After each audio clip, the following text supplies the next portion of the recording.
To get custom font on Oppo A6 Pro 5G, first of all, you will need to open settings on your device.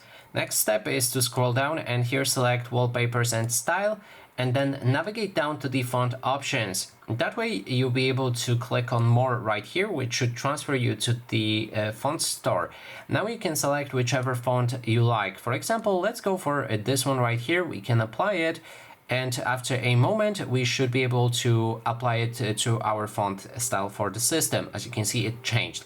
Now in case you have a problem where it doesn't want to proceed after applying, make sure that you have the account created for the Oppo. So open the store, which looks like this, theme store. And then when you enter it, you can click on your account and then make sure you are logged in. And that is basically everything. Thanks so much for watching, and if you like this video, please consider subscribing.